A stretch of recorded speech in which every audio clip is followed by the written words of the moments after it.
जय श्री कृष्ण दोस्तों। भारत एक ऐसा देश है जहां हर पर्व हर उत्सव के पीछे गहरी आस्था, परंपरा और सांस्कृतिक महत्व छिपा होता है। आज हम बात करेंगे दशहरा क्यों मनाते हैं, इसका धार्मिक, सामाजिक और सांस्कृतिक महत्व क्या है और दशहरे के दिन क्या करें और क्या ना करें। इस पर्व से हमें क्या सीख मिलती है। जैसा कि आपको पता है, दशहरा जिसे विजयदशमी भी कहा जाता है, यह पर्व बुराई पर अच्छाई की विजय, अधर्म पर धर्म की जीत और अन्याय पर न्याय की स्थापना का प्रतीक है।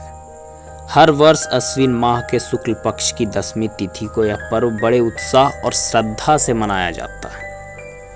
अब बात करते हैं कि दशहरा मनाते क्यों हैं। तो इसका पहला कारण है महिषासुर मर्दनी माँ दुर्गा। एक कथा के अनुसार देवी दुर्गा ने 9 दिनों तक महिषासुर राक्षस से युद्ध किया और 10वीं के दिन उसका वध कर दिया। इस कारण इस पर्व को विजयदशमी कहा जाता है, अर्थात विजय की दशमी। दूसरी कहानी आप सबको पता है, श्री राम और रावण का युद्ध। रामायण के अनुसार रावण ने माता सीता का हरण कर लिया था और उन्हें लंका ले गए। श्री राम ने अपनी पत्नी सीता को वापस लाने के लिए वानर सेना के साथ रावण से युद्ध किया। यह युद्ध 9 दिनों तक चला और 10वीं के दिन श्री राम ने रावण का वध कर दिया। इस प्रकार यह दिन सत्य और धर्म की अधर्म पर विजय के रूप में मनाया जाता है। रावण भले ही विद्वान, महाशक्तिशाली और शिव भक्त था, परंतु उसका अहंकार, लालच और अधर्म ही उसके पतन का कारण बना। अब बात करते हैं दशहरा का धार्मिक, सामाजिक और सांस्कृतिक महत्व। तो इस दिन धार्मिक महत्व है। यह दिन यह संदेश देता है कि चाहे बुराई कितनी भी शक्तिशाली क्यों न हो, अंत में जीत अच्छाई की ही होती है। इस दिन शस्त्र पूजन, वाहन पूजन और भगवान राम की पूजा का विशेष महत्व है। सामाजिक महत्व। दशहरा समाज को यह सिखाता है कि अहंकार, अन्याय, लालच और बुराई का नाश करना ही मानव धर्म है। रावण दहन के माध्यम से हम प्रतीकात्मक रूप से यह प्रण लेते हैं कि हमें अपने भीतर के रावण जैसे क्रोध, ईर्ष्या, लोभ, मोह, अहंकार को भी जलाना चाहिए। अब इसका सांस्कृतिक महत्व क्या है। इस दिन जगह जगह रामलीला का आयोजन होता है। रावण दहन के साथ साथ मेले, झूले, मिठाइयाँ और उत्सव का माहौल बनता है। यह पर्व एकता, भाईचारे और सांस्कृतिक धरोहर को सहेजने का कार्य करता है। अब बात करते हैं दशहरे के दिन क्या करें। दशहरे के दिन कुछ विशेष कार्य करने से जीवन में सकारात्मक ऊर्जा और शुभता आती है। पहला, शस्त्र पूजन करें। प्राचीन काल में योद्धा इस दिन अपने शस्त्रों की पूजा करते थे। आज भी इसे शुभ माना जाता है। आधुनिक समय में हम अपने औजार, वाहन, मशीनरी और कामकाज के उपकरणों का पूजन कर सकते हैं, और अगर आपके घर अस्त्र शस्त्र है तो उसकी पूजा तो जरूर करें।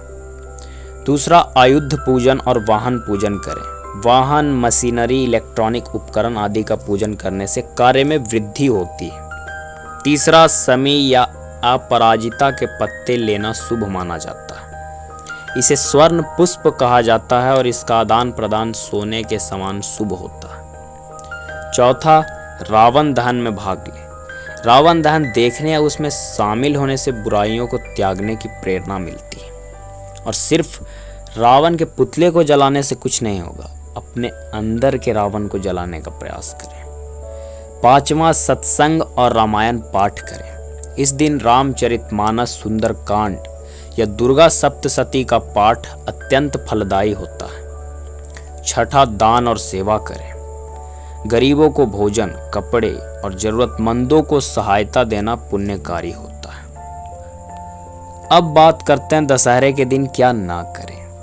कुछ ऐसे कार्य हैं जो दशहरे के दिन वर्जित माने जाते हैं, यानी अशुभ माने जाते हैं। जैसे झूठ और छल कपट ना करें। यह दिन सत्य और धर्म का प्रतीक है। इस दिन झूठ बोलना पाप माना जाता है। किसी की बुराई या अपमान ना करें। इस दिन दूसरों का अपमान, झगड़ा या विवाद अशुभ प्रभाव डाल सकता है। नकारात्मक सोच से बचें।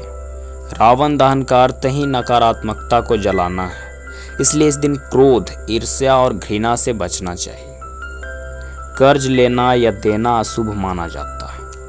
दशहरे के दिन नया कर्ज लेना या देना वित्तीय समस्याओं को आमंत्रित कर सकता है।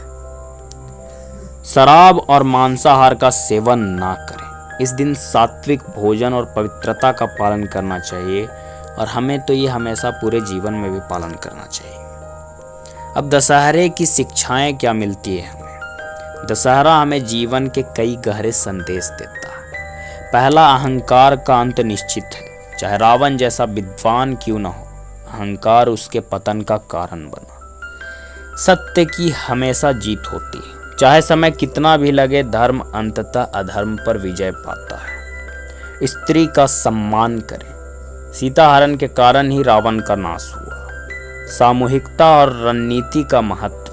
राम और उनकी वानर सेना ने मिलकर युद्ध लड़ा। आध्यात्मिक और नैतिक शक्ति भौतिक शक्ति से श्रेष्ठ है। अब कंक्लूजन यही निकलता है कि दशहरा केवल एक पर्व नहीं बल्कि जीवन दर्शन का संदेश देने वाला दिन है।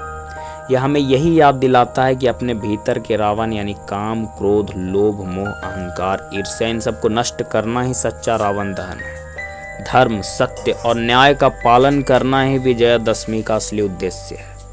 यह पर्व हमें केवल उत्सव मनाने का नहीं बल्कि अपने जीवन को सुधारने और समाज में सकारात्मकता बदलाव लाने का अवसर देता है। अगर आप चाहें तो हमारे चैनल को सब्सक्राइब कर सकते हैं और सनातन के लिए शेयर जरूर करें। मिलते हैं नेक्स्ट वीडियो में। जय श्री कृष्ण।